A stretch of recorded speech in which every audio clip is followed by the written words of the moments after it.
Now I'm globally offended! To install CSGO, go into the Properties menu for Counter-Strike 2 and pick one of these two betas.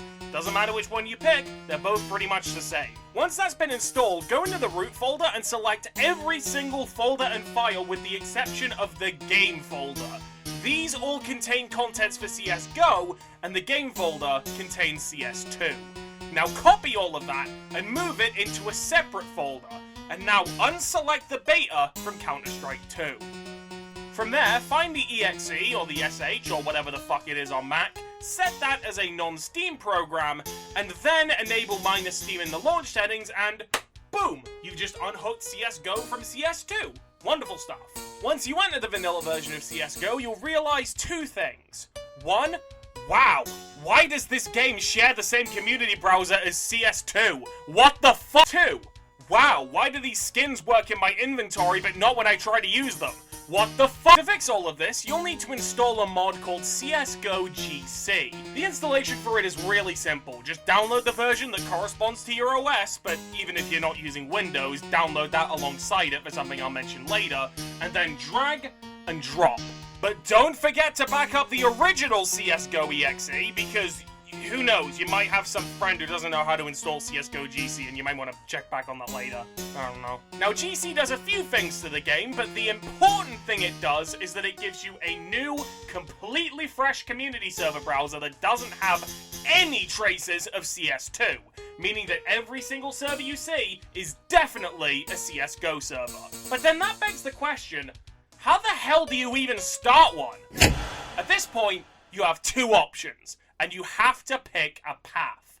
Either LAN or port forwarding. Now the LAN mode is really easy to set up. All you gotta do is get a group of people, make sure they all have the same LAN to online software, could be Radmin, could be Zero Tier, really it could be anything. And then start up a lobby, enter SV_LAN1, type status, and then copy the IP and send it to everyone. Then all they have to do is type connect, and then that IP, and then boom, you're cooking. The only issue is that this doesn't show up on the server browser, so you've got to find people to play with on like Discord or in group chats or whatever. So what happens if you want to set up a server that goes on the community server browser? Well, it's not that hard, but pay attention, because if you miss one little detail, then whoo boy are you gonna get lost! Download the first file I have linked in the description. Big thank you to this person for helping me set it up. Put it on a drive in a folder that ideally has a lot of storage space. Go into Steam CMD and run update.bat. If you're using Windows, you just click it. If you're using Linux, you run everything from here on Wine. And it has 100% compatibility, don't worry. Running this will make Steam CMD install the server version of CSGO, so I hope you've got an entire CSGO's worth of space left! Once that's been installed, go into Servers, and then CSGO Server Starter, and then look at the folder that says Paste into CSGO after installation. You should see two of these. Copy and paste the first one immediately. This contains source mod, meta mod, and one mod installed to both of them, which is called No Lobby Reservation, which is something that's required for CSGO to run servers due to a glitch. Before you copy and paste the contents of the second folder, you should check the GitHub page for CSGO GC to see if it matches with the latest version. If it does, then copy and paste it. If it doesn't, download the Windows version and copy the CSGO GC folder and the SCRDC EXE that are within it. This makes it so that the server is also running off CSGO GC, and it'll add it to that server list instead of the normal CSGO server list. Open up Start64 and Start128.bat in a WordPad. Don't try and click it, otherwise it'll start it before you're properly ready. Now there are a lot of variables we can change here, but first of all we have to go to that URL that's put in the bat file, so copy and paste it into your browser of choice, make sure you're signed into Steam, and then in the tempting little box below, enter 730. Then from there, you're going to be given a Steam connection token.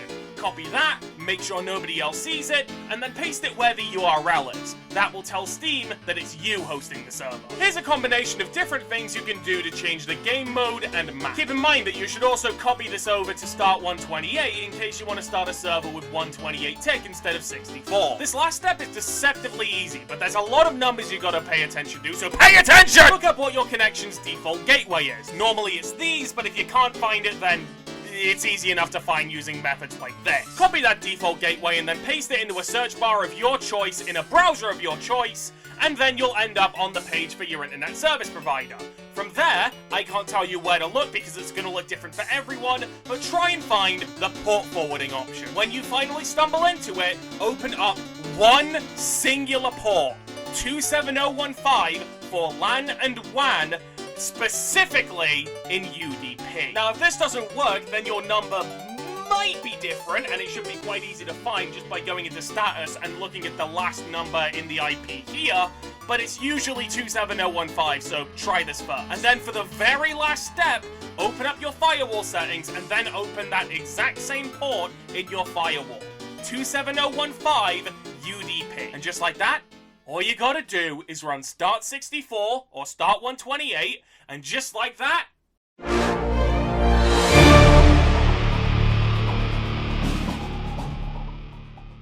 there are a few caveats though. First of all, no VAC protection! I mean, not like it did anything anyway. Secondly, even though you can set this up for your main PC, I don't recommend doing it, because if that port gets breached, then that's basically just asking for a hacker to destroy your PC. I haven't seen it done yet for 27015 in particular, but that doesn't mean it can't happen, so I would suggest using an entirely separate device that doesn't have anything on it to host the server. Something like a dedicated server box, or maybe a freshly installed Steam Deck. You may be laughing, but those things have scarily good Wi-Fi cards. And now for the final thing that I promised I was going to mention before. But just before I do, I'm starting a Discord server for these exact connection settings. You can set whether you want to go for LAN or online, and whether you want to like find games or things you're specifically looking for, and it's just fair for people who want to play CSGO, so look in the description for that Discord server if you're interested. And now we move on to the final thing!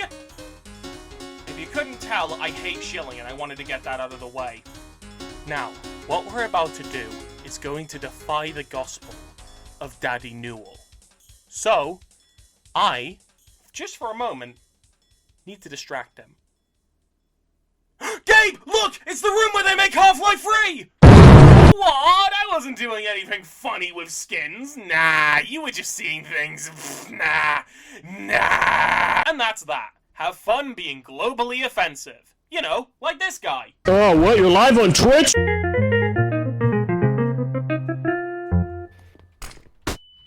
Oi, turn around the corner.